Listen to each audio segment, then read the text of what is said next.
Hey, what's up, everybody? Video 44 coming at you in another video. Back out in the heat again. It actually feels really good, strangely enough, because the air conditioning had been running in my room to a point where it wasn't even all that comfortable anymore. I had to turn the air conditioning up a little bit, and tone down some of the cool. It's too cool, to be honest with you. But yeah, man, I'm gonna take care of room day today. That's the only reason why I'm really out here. Transfer just went through. You know, it's one of those situations where, while my situation, personal situation, living is always in mind, I got bigger things to think about, man. My grandfather kind of took a tumble, somewhat of a fall, about a couple days ago. And at this age, and as fragile as he is, that's always scary when it's an older person. So that's really what's on our mind right now as a family. Of course, my uncle was taking care of my grandfather, so it was perfectly understandable why he had forgotten to send the transfer through today. I just gave him a call a couple minutes ago, and they were saying that what the update was, and Grandpa's in the hospital right now. They said it was initially a fracture of the knee, but then they turned around and told my uncle something going on with the hip. So we really don't actually have a firm handle on what exactly is hurt.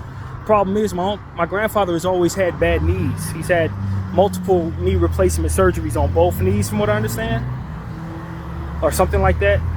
So this is already enough for him, and he's in his 90s. You know what I mean? We're talking about having slowed down a long time ago. So this is kind of a concern for the family, to say the least. So that's really what it is. I had to call him up to remind him about my situation, but it's one of those situations where it's awkward in a sense, because I really do have on my mind what's going on with my uncle, my grandfather, and the family there.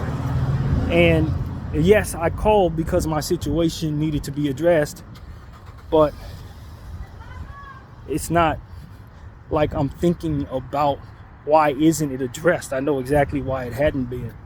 Nobody's delinquent. They got bigger fish to fry, and I do too, when considering the circumstance. So that's really what it is. It's about my grandfather, not me. Although the situation has to be addressed on my end in order for me to stay where I'm at. So it's impossible not to be selfish, to think selfishly in these situations. But the truth of the matter was, I'm glad the situation went as it is, because it gave me the go-ahead to get that update that I really wanted, to know how my grandfather's doing. And so that's really what happened. I was able to get that update, and I tried to reassure my uncle, like, yeah, I need to call to get this done, but just like it's not on your mind what's going on with me as much, this is secondary to me too, man. I'm not one of those people that's only calling because he needs something. I'm really not. But it's just a circumstance. So, I always ask you guys to pray for everybody, man. Pray for everybody, and it's going to land on me. Pray for everybody, it's going to land on my grandfather. And that's really what it's about, man. Anybody that's going through anything of any sort is always in need of support. And in this situation, it's my grandfather going through that. And it's my last parental figure, man. That's the reality of it. That is what it is. All of my otherwise father, mother, grandparents, he's the only one left for me. The only one left for my uncle too. So that's a big deal, man. We've lost a lot, you know what I mean? On that side of the family, we lost a whole lot. Mostly to cancer, to be honest with you. My mom, my aunt, my grandmother, my uncle and I have lost all of them to cancer. And it's only a few of us, you know what I mean? And that side of the family. My dad's side of the family is massive. But my mother's side of the family on her father's side is very small. So it's basically my uncle, myself, and then my grandfather's half brother, who's also a part of the Bible study that we have, Uncle Merle. Shout out to Uncle Merle and his kids. But outside of that, my grandmother, she didn't have many kids. It was my uncle and my aunt who passed, and my grandfather had the three, including my mom. and then my mom only had me, and I don't have any kids. So like we're really small family over there, which is one of the reasons why I want children. And so I can carry on the Deloney side of things, that legacy. It's important that they keep going. And while Uncle Morrow's kid will help, my uncle doesn't have any kids. My aunt, before she passed, didn't have any children. So it's like it's really only me carrying forth that side of the family. And in my mom's side, there's some over there. They have some. They're not big either. My mom's side is not very big, but we have people carrying on the family legacy of my grandmother and my uncles, great uncles. They had kids, so there's more of them. But when it comes to my mom's dad's side, it's not a big family. So you know what I mean? We're dealing with this. This is not easy, man. And I really appreciate my uncle keeping me going, man. And I understand that, he's carrying up both sides of us. He's taking care of me, basically, and taking care of my grandfather. So this is tough times for my uncle, man. And I'm asking God to get me into a space where I can relieve that responsibility on his end in regards to myself, because there's no reason for him to be carrying me, especially at the age I am. There's no reason for him to have to, you know what I mean? I mean, obviously I'm out here by myself doing this, but the financial aspect of it, he's holding me down fully, man, and I really appreciate it. I understand that my grandfather's also part of that. I don't know how much of that is my grandfather's money. I don't know, but I guess it's a real thing, man. And I'm proud of them, but not proud of me, if that makes any sense. I really do want my head on straight, get back to what it is I need to do, or have some relief of some kind to this situation. And I wish I knew which way to go in regards to making that happen. But for now, I'm just doing what it is I know I'm supposed to do, which is taking care of my mental health and staying out of trouble. I've obviously put down some of those vices I had before I got to this side of town in this situation. Vices that I probably would have very well kept going if not for the responsibility to be better. And it hasn't been the easiest thing to do, especially smoking weed specifically.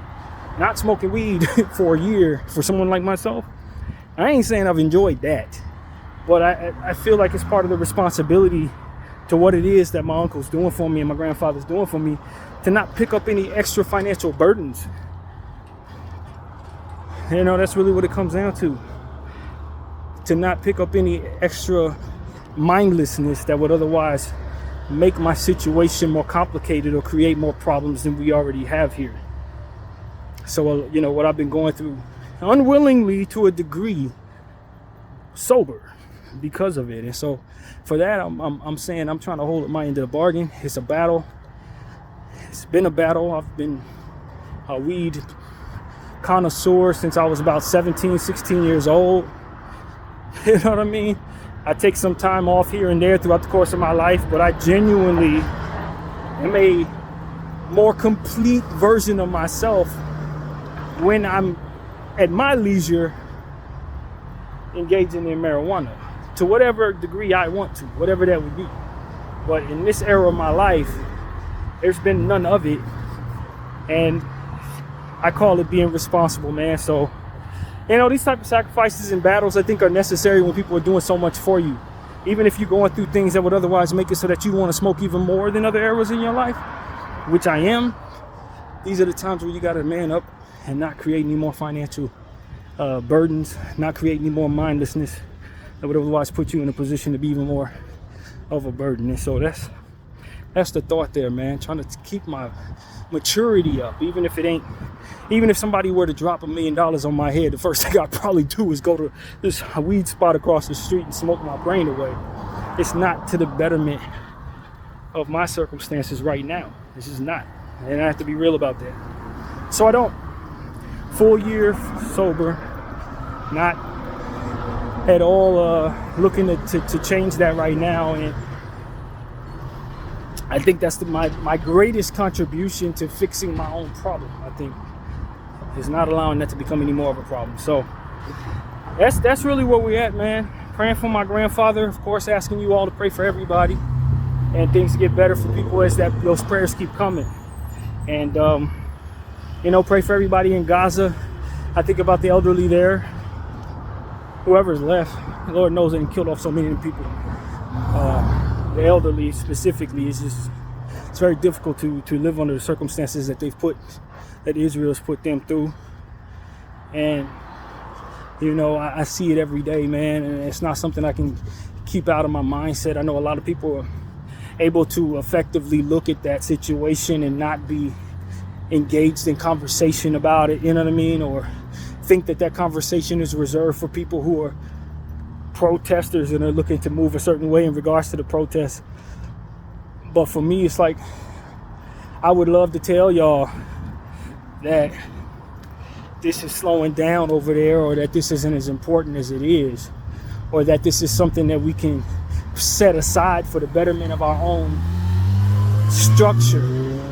But the truth of the matter is, this is in my face every day. It really is. I saw one of the worst images I've ever seen in my life yesterday. Yesterday. Day 308 of this. And it was just like a baby, like 6-7 months old, unalived, with a massive crater in their head, just gone. It's one of the worst images I've ever experienced in this situation. And I've experienced many horrible images, witnessed many horrible images in this situation. So for people who are wondering why I'm still talking about this, it's because there's always something devastatingly new every day. Like every day. And so that's what I want people to understand. I remember the vibes that I had before I became aware in regards to people who protested. They belong over there. I'm standing in solidarity with them, but it's not important to me. That is something that doesn't involve me, and it's not something that requires so much of my mindset. I wasn't seeing images that they were protesting every day as it pertains to what they were protesting. So it was kind of like you over there with the humanitarians and the environmentalists. You go in a category of people that I respect, but am not a part of, because I just don't see the urgency that you see.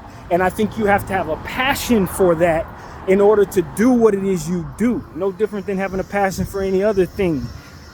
We categorize ourselves based on our customization of passions. And people who protest and are environmentalists, they go in that category in this society. Until now, I've been snapped out of that selfishness and that customization, because every single day I've been subjected to the realities of what it is that people who are pro-Palestine are protesting. I've seen it every single day. You understand what I'm saying to you? Every day there is a new dead body to be traumatized by for 308 days, you guys. So that's why I'm telling y'all, if you ain't been experiencing that, if you haven't been following the people I've been following that have been subjecting us to the realities and the horrors that these people are going through, then you may have the vibe that I described a minute and a half ago. You may see it as you got to have a passion for that, and it just so happens to not be my passion. You're a baseball guy, I'm a basketball guy. But that is not how we need to be viewing things like this anymore. It's not how we need to view protesting people anymore. You need to get over there and be a part of that and understand the context for which manifests the urgency that they feel, because that context will allow you to understand why this thinking, putting them in the basketball category, is harmful. Because this is not a sport.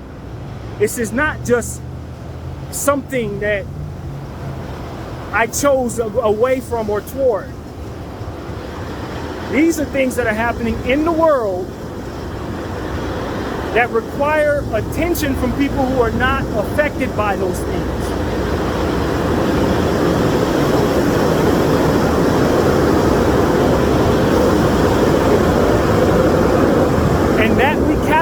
categorize things as for me versus not for me in this country is a way for so many to stay neutral on conversations where they really are needed and their input is really important. And that we structure our mind that way is not by accident. That we've been trained to structure ourselves that way, to point ourselves at different topics and say that's for me and that's not. And some of those topics are really genuinely life affecting for other people. I think that is by design. I think that's a super genius, thought out way of propaganda, putting forth propaganda upon the minds of Americans, so there wouldn't be so many people passionate about the truth. So there wouldn't be so many people passionate about seeing through propaganda. So there wouldn't be so many people passionate about rising up against things that otherwise need your attention. They want you to feel like you need to have a particular passion for such subjects and not to see any difference between those subjects as it pertains to your favorite sport or your favorite school subject or anything of that nature. Because what ends up happening is they affect those things and those subjects with your tax dollars, with what it is that they have in regards to these whales and their money. They are focused on these subjects all the time.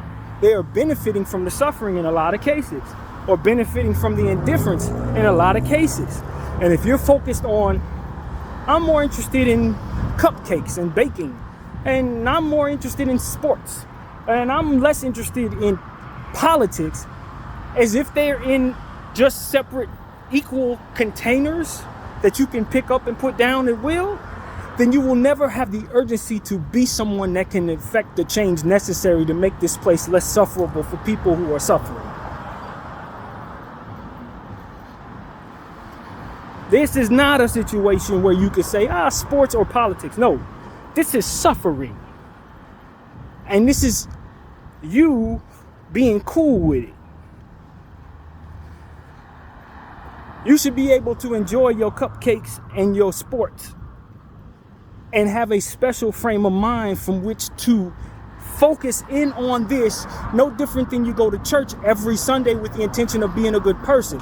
This is in that category of being a good person,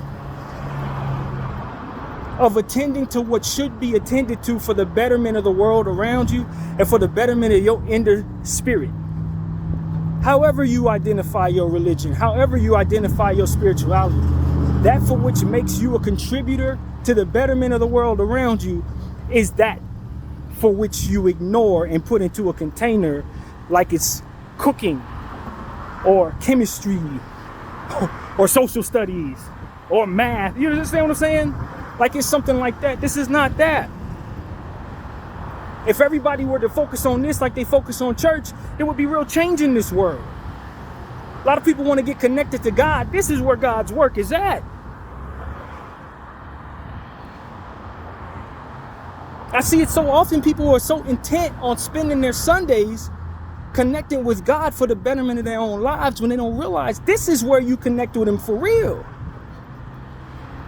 When you see things that don't pertain to you and you apply your intense urgency to the betterment of someone else's life who is going through something that is so much worse than you can even fathom or even relate to, that you don't even have the urgency based on what it is you've been used to your whole life, but still see the notion to extend yourself, to trust that what they tell you this is what you need to do, that you are willing to step up and be present for them. That's what changes the world. That's what makes this place safer for people who don't look like you. That's what makes this place safer for people that look like you, and etc. When you step up and say, it may not be my cup of tea, but I'm still going to have a sip because this is what's best for the whole lot of us. This is what's going to make it so that people care about me if ever my day come around where I'm suffering and people don't necessarily have to care. As a black person, I seen people stand up for us who didn't look like us when it was time for Black Lives Matter. Yeah, there was a lot of people who didn't give a crap, but there was a lot who did. So I know how it feels to look over and appreciate said unselfishness.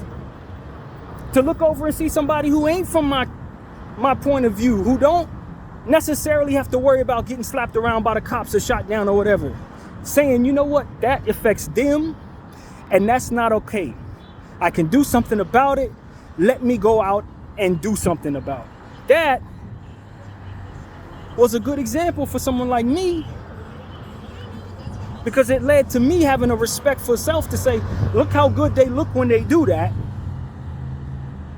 Let me do that in a different category that maybe don't pertain to my own community, that don't pertain to my own skin color or my own self-identity or whatever would be custom for me. Let me step outside of what's custom for me, get a little uncomfortable, and try to be a part of the community that helps their community.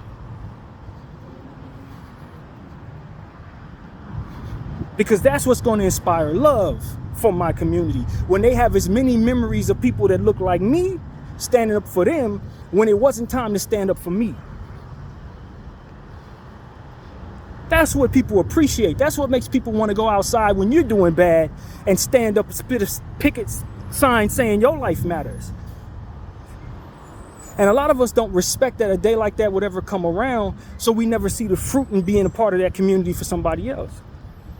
That ain't never gonna happen to me. I got all the money in the world. I'm a rich person, and you become part of the problem based on your position of privilege that allows for you to never step up for anyone else but yourself and your own. And as a result, the world, one you at a time, is more difficult for people who really need it at a given moment. And when that day does come around where it's difficult on you, you got a lot of opponents. And that's what the problem is. I live in a society where the majority of people don't ever have to worry about anybody picketing against them because of their skin color, because the whole thing is set up for them. So what it is I'm talking about is a minority thought. Seeing the urgency to step outside of my comfort zone for the betterment of somebody else isn't promoted here very much, because the majority of people here don't ever really see a point where it would be necessary for them to receive the love that they put out. And since this is a place where everything's custom for us, me, mine, my identity, I'm only going to step up when it benefits me or when it fits what it is that is in my category of interest. That's the problem with America. That is the very problem with America. It's run by people of privilege. It's catered to the majority of privilege, like-minded, selfish individuals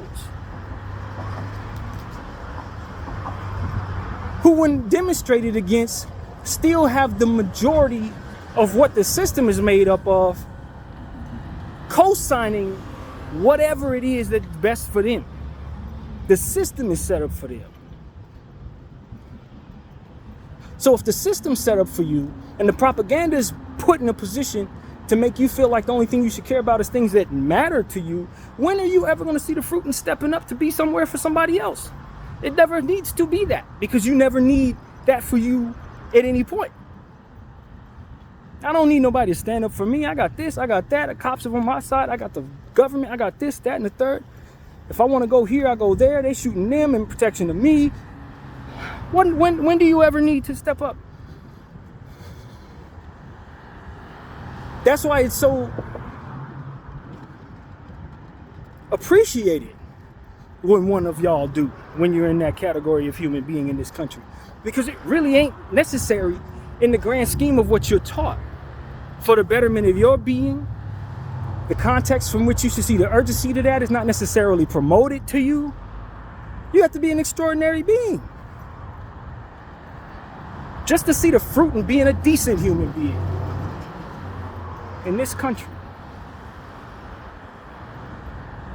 And so that's why I'm here to tell y'all, man. I'm not waiting for things to get bad for me to look around and say who cared about me. I'm showing y'all that I cared about somebody else. So when something happens, where people need to stand up for me, I will have earned it. Earned it. Not waiting for somebody else to have a heart to see if the humanity I have inside of myself is going to be necessary to display to anybody for anybody else. Ain't nobody going to give a damn about me. I never cared about nobody else. It's going to take incredibly extraordinary individuals who are going to look past my indifference for the sake of my humanity. You know how many people that's going to be? It ain't going to be many. You got to make people care. You got to inspire that. Just like y'all inspire jealousy and hate with all the different practices you engage in. It's like you inspire all these different negative vibes that you think are are inevitable, but really are inspired by your behavior, inspired by your display and your demonstrations. You think they just gonna be that way? No, it starts with you in a lot of cases.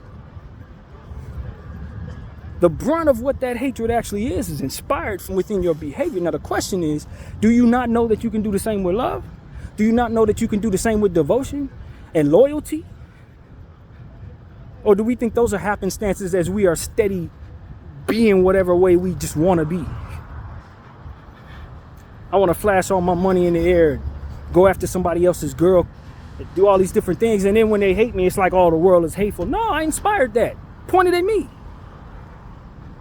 And if I say free Palestine, I'm going to inspire love within those who I'm standing up for. They're going to remember me. Their kids going to appreciate me. They're going to remember that this is somebody who wasn't benefiting from standing up for me, but they still did it anyway. And they're going to look at people like me and maybe have a better notion about the possibility of humanity in someone else based on my extended humanity. That's what an example is about. You're taught to be indifferent in this place. You're taught to care about yourself and nobody else. You're taught to believe that if you're the grand majority, that it really ain't about anything other than what you want. If you want to go after your money, get your money. You capture your money, you've won the game. Now you can treat people any old way, do all types of weird stuff, and it doesn't matter because at the end of the day, you're at the top of the food chain in this capitalistic society. And I'm telling you, when that comes down, it's about how much humanity you've shown and how many people are great enough to look past your indifference for the betterment of your cause. How many people are going to be extraordinarily giving to those who didn't care nothing about anybody else?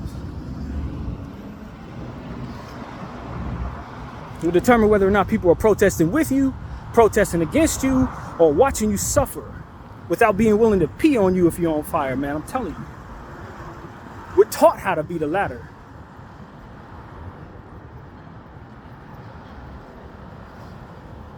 And for the sake of power and fear and all these different structures that appear to be upheld by individuals who ultimately want to do the worst things in the world, we stand in a space where it's fine to just look over people and say, well, man, hey, man, as long as they ain't hurting my house, they can burn theirs down. As long as it ain't sinking my ship, they can sink theirs now. That is no good. That is no good. Because with indifference, you inspire hatred. With indifference and not giving a damn about anything other than yourself, you back yourself into a corner where you have more enemies than friends. Less loyalty found in the people who call you friends. It's transactional. I need that money from you, bro, or I'm not going to have your back. We're taught to be that. That's the problem right there. That's why you don't see a whole lot of stand up for Palestine, because Palestine don't have the paper. They don't have the leverage in the world to say, I control your bank and I control your government. I control your media. I control. It's that for which gives you the indifference about them.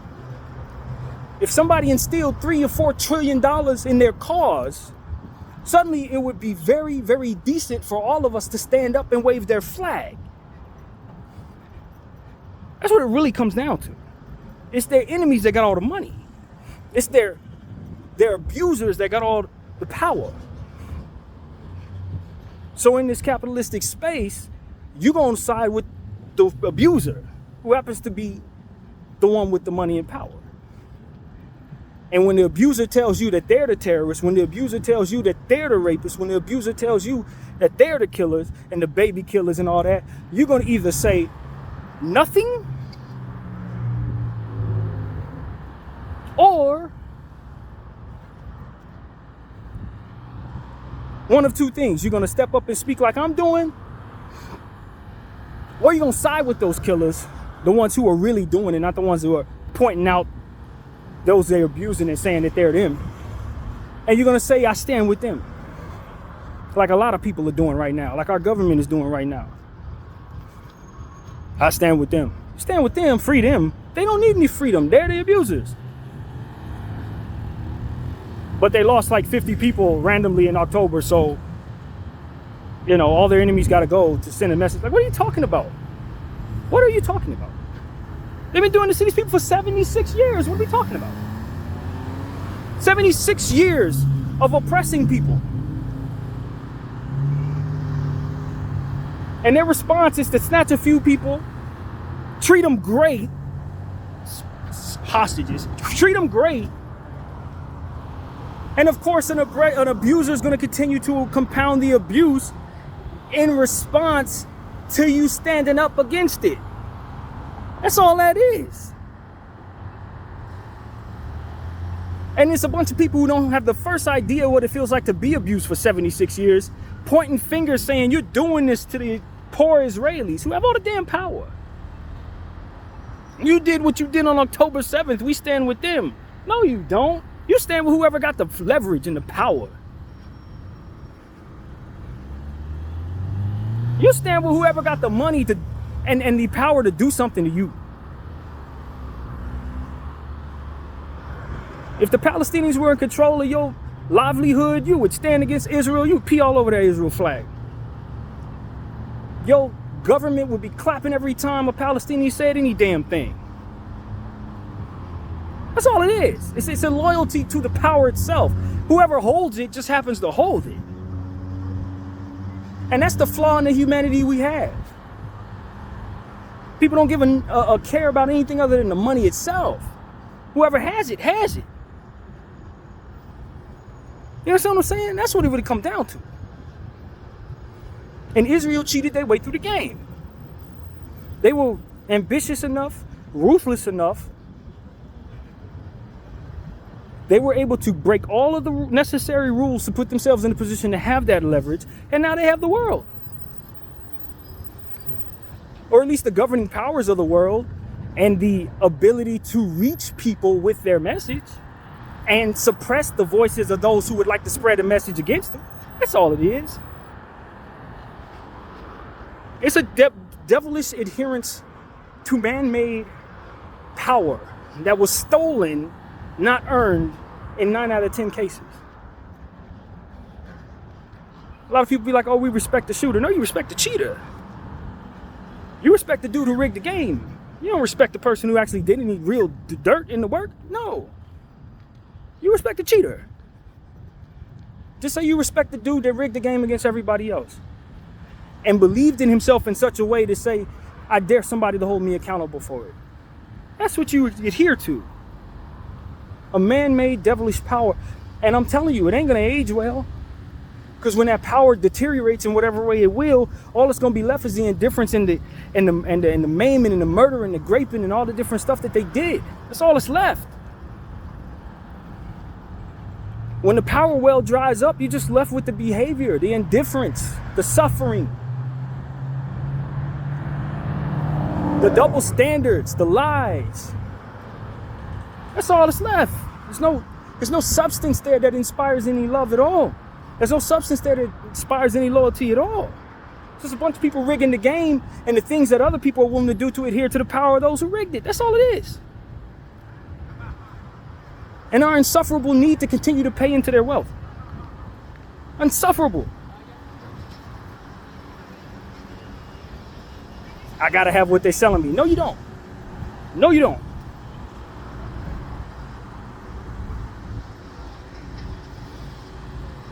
You're only gonna be here a certain amount of years. You got this year at the end to the end. That's it. Everybody alive. You're here for under 110 years. Whatever your case may be, you probably ain't living past that. What did you do in between those times? Did you adhere to the fake power of man? with the fear of losing what it is that ultimately you can't take with you anyway? Is that what you adhered to in your lifetime? A lot of us ain't gonna get half of that. And ain't making no dent in the world for the better, man. Just continuing to relay the same nonsense forward for our kids to suffer. Making it harder for people to inspire themselves to be that community for others who will need them. Looking at everybody sideways because you're a threat to me. You're a threat to me. No, your own behavior is a threat to you. Your indifference is your greatest threat. Your selfishness is your greatest threat.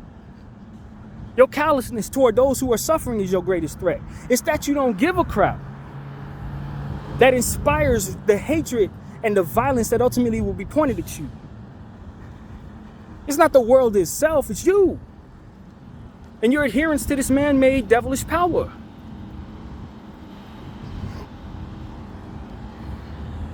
Cowards.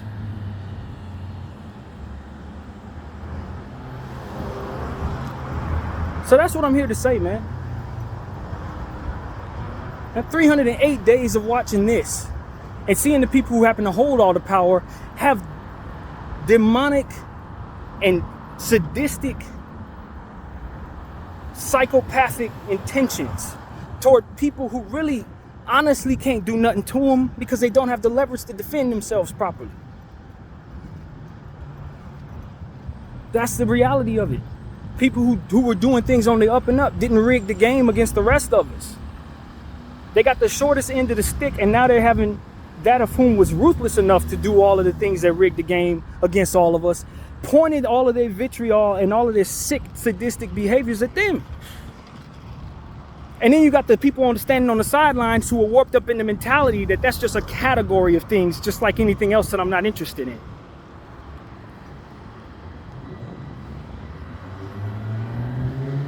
Telling y'all, man, y'all gotta wake up, grow up, stand up, and fight. That's what you need to do. Whether you know it or not, that's what you need to do. Not adhere to that man-made power, not continue to worship at the altar of capitalism.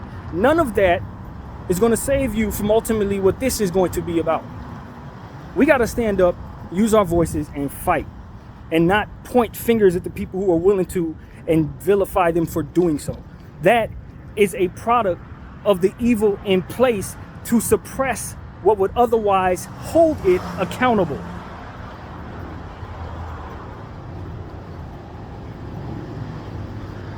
Fixing the laws to make it difficult for me to say what I've been saying for the last 37 minutes. It's why I haven't tried to grow my channel. Because I want the ability to be able to say this. And the more people I say this to, the less likely I have the right to do it. For those who are wondering why I only have 500 followers, it's by design, friends. It's by design. If I had 5 million followers, I'd probably already been assassinated for the stuff I have to say. I understand this. It's what I want. Because the freedom to be able to stand up and fight for the right for people to survive who don't look like me, who are not next to me, who are probably hurt by the people I benefit the most from, isn't something that I'm going to be able to do if I have too many people following me, man. It just is what it is. I know my videos will be seen when it's necessary by those who need to see it.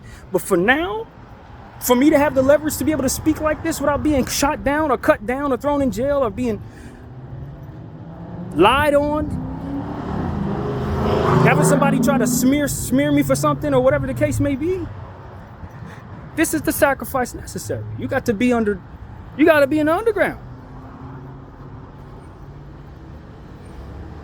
And it's necessary because I know what I have to say is not fluff. I know that. When you have the gift of what it is that I've been given in regards to the substance that I have in my spirit, you can't frivolously look for selfish things like fame. You can't. That's how you get assassinated. That's how people end up looking at you and saying, yo, he needs to be silenced because he's reaching too many people. But people don't get that. They don't understand that. A lot of them want to stand up for the right things, but they also want a light shined on them. So they end up weaponizing their very own good intentions against that of themselves and the people that they love, their families. You can't be that famous if you really want to stand up for real stuff.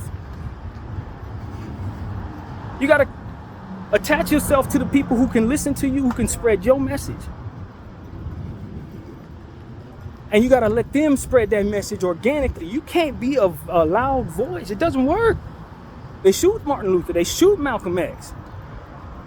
You understand what I'm saying? And I keep telling people, you can't take from the oppressor all that he has and then try to simultaneously stay in a space where you are fighting and waging a war against him. You're not waging a war against him if you are relying upon what it is that he has to keep you going. That's not how that works. You got to leave him and all of his shiny toys that he would otherwise offer everybody alone. That's your leverage to be able to stand and wage war against him. That's your leverage. And I really don't think many human beings understand that. They want to be able to simultaneously live their dream in the evil man's arena. I won't play for this franchise basketball-wise and stand up against. No, you cannot. Because the leverage he has to take that from you is always going to leave you in a space where you can't do what you need to do to fully be able to have your freedom to speak.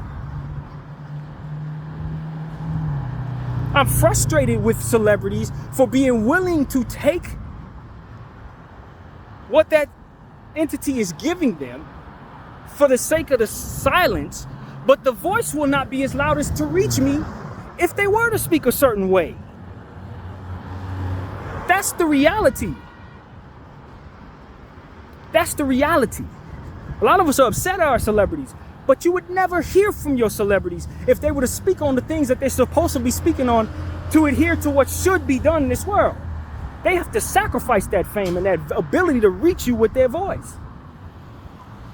That's what ends up getting taken from them, that you would ever hear them in the first place. That's why you don't see LeBron James and some of these dudes speaking, because if they try, they gone. Their voice is out. They don't get to talk no more. They can reach 500 people. They don't reach 5 million.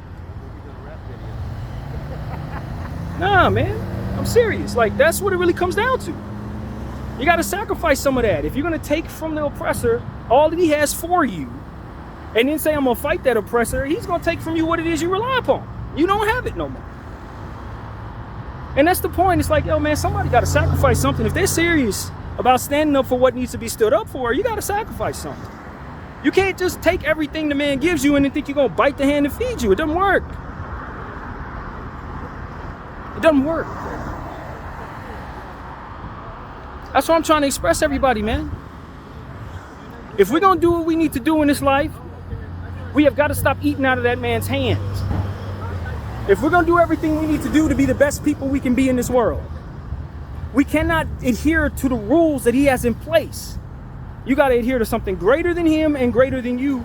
And then you got to speak up for what it is you know you should for the betterment of what it is that needs to happen. And whatever comes with that, that's the sacrifice. That's the sacrifice. Be at peace with that and know that the living God can do something with that intention. It's a lack of faith that carries people around picking between the lesser of two evils. I ain't got to pick from the lesser of two evils if I adhere to a God that I serve. He ain't going to give me two options and say pick the worst, the better of the two. He's not going to do that.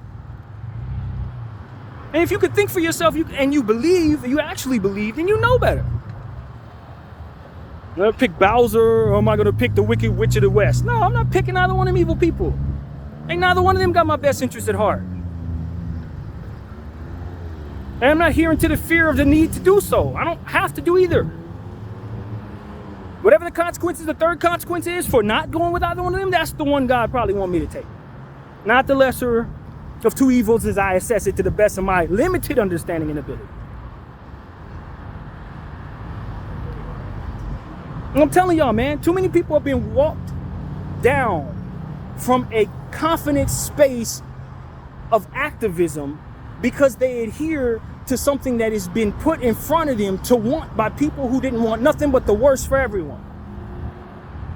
Who didn't want nothing more than to have the leverage to be able to kill children. without anybody saying a damn thing about it in positions from which to hold them accountable. It's why.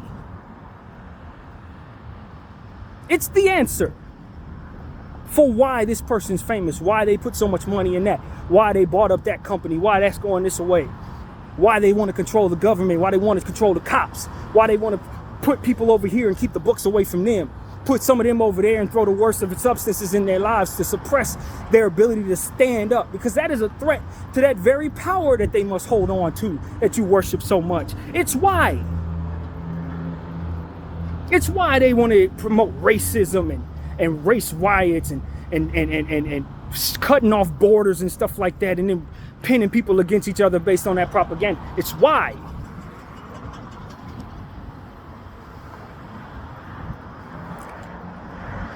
All of that comes together to keep them in a position of strength, to have the leverage to do literally whatever they want. And what do they want to do? Palestine, genocide. That's what they want to do. That's what it was always about. Having the leverage to be able to do this in your face without anybody holding them accountable. To enact whatever they have in mind, however that came about.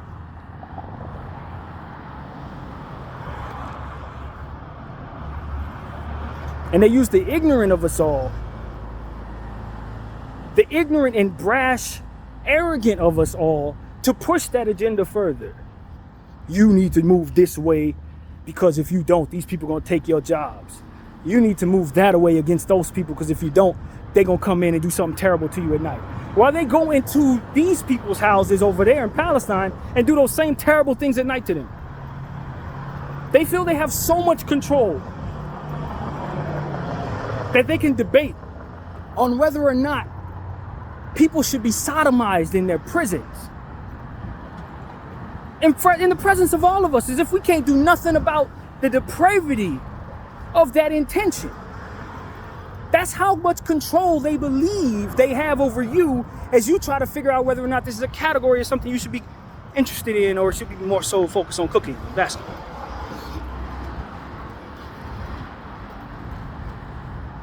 That you have this in a political category keeps you from the context of knowing why it's necessary that you know all of this.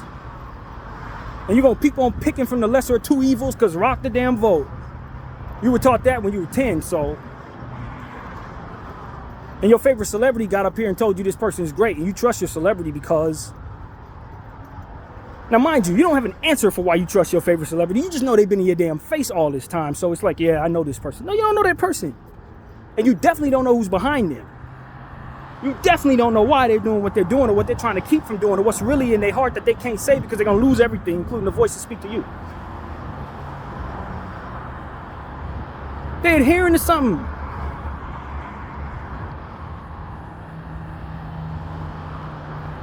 That's not their thought. In a lot of cases, that ain't even their personality. When you see them wig out like Michael Jackson did when the paparazzi would come around, or like Travis Scott just did when the paparazzi come around, that's when the pressure cooker on that top is starting to burst. When all of that context that you don't have for why you should not trust them is starting to rise to the top, and they can't contain the cap anymore, no pun intended, that's when you start seeing them wig out. That's when you start seeing them spiral on drugs.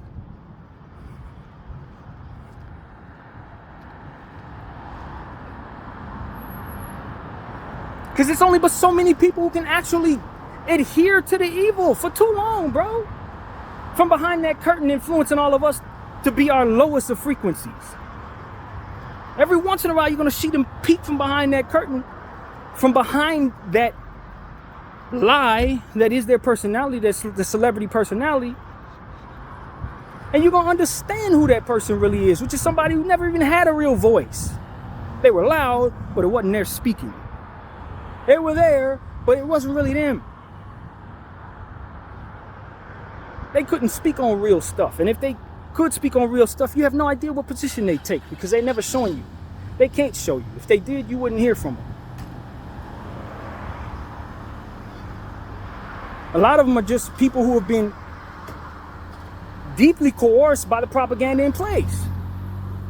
They worship fame, they worship money, they worship other celebrities. They worship things they need to have. They must. Why? Because they are the pushers of said nonsense. So they have to be the ones most influenced by it, most affected by it. They don't really have nothing of substance to give you. They are the presence of the problem itself. That's why they were handpicked and chosen to be the ones that you hear from the most. Stop worshiping celebrities. And celebrities need to understand that there's a living God out there. So if you have celebrity, if you've been given an opportunity and you only have but so much time to live, you need to stop putting certain things in certain categories behind what it is that you're afraid to lose, and use the celebrity you have in place to influence the freedom that you do not have. Everybody want to champion Muhammad Ali, but it's very few of them who have his courage.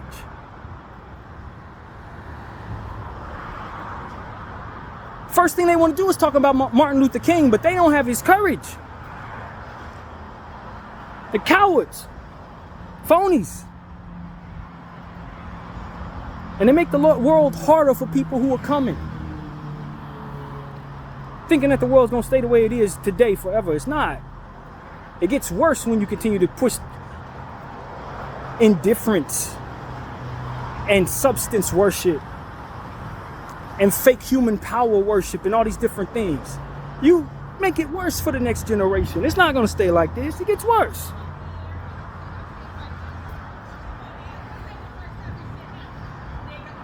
How many times are we going to go forward as sheep? How many times are we going to go forward as individuals who can't think for ourselves?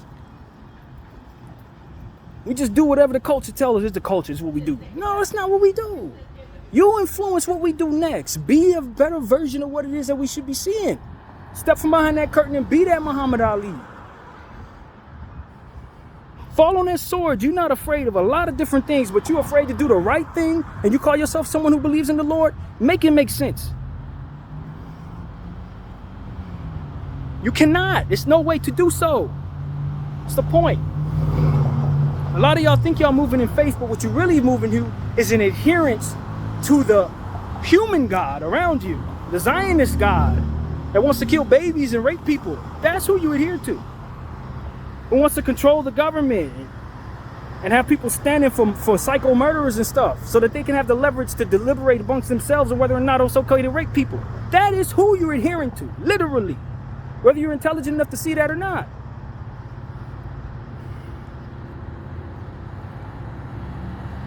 It's courage, man. I ain't got no security around me. It's courage. A lot of y'all are afraid to lose a lot because you have a lot. But what you don't realize is because you have a lot, you can afford to lose a lot. And the demonstration of you losing a lot on the right hill of the right thing could change the world forever. And you would be heralded as the next Muhammad Ali. You would be heralded as the next Malcolm X or Martin Luther King. But you're too afraid to be that great, so you're never going to be. I don't care how much you accomplish in your individual category of this and that. Over time, when history gives us new people to celebrate, you're going to be drowned out in the fold of people who didn't give enough care to do anything. That's what the people today need to understand. More are coming. Just because you're a coward and everybody around you a coward don't mean people are going to be cowards going forward. There's going to be great ones coming. You will be forgotten while you were trying to adhere to this rotten nonsense.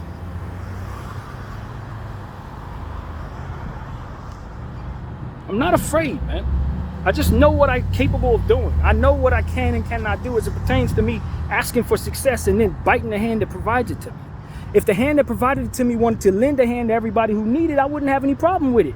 But because it wants to suffer the ills of its own nonsense based on its adherence to its very own godlessness, I have no interest in taking the success it deems as otherwise successful. I don't need nothing from you. You want to harm the poor. You want to harm the weak. You want to harm the praising of God. You want to harm those who are loved by the Son. I don't have no interest in doing anything that makes you more wealthy. I have to try to do something to deteriorate your power so I can protect mine from you. I don't need to be taking nothing from you. You're trying to continue to push poison in my daughters so that they think it's within their best interest to show their worth. Push poisons to my son so they feel like it's within their realm of control to save themselves from things that ultimately put them in prisons.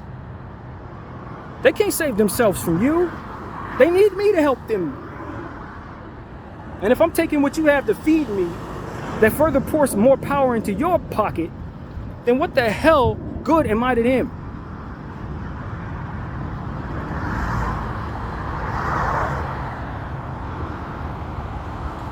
Great ones are coming, man.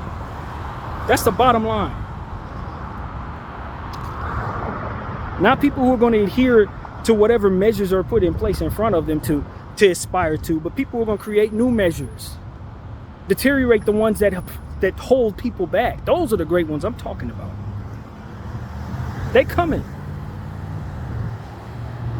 So if you have power and you have a lot of presence in this world, you're a famous person, you need to understand that you're going to be weighed against not just what came before you, but what too comes after. So while you were too, whatever the case, to speak up, they won't, and we will put them ahead of you when we're considering the greatness that has walked the earth. You will be drowned out in the history books as one of many who didn't do anything to change things for the better, as that change was inevitably coming anyway. BDL 44, I thank you all for watching.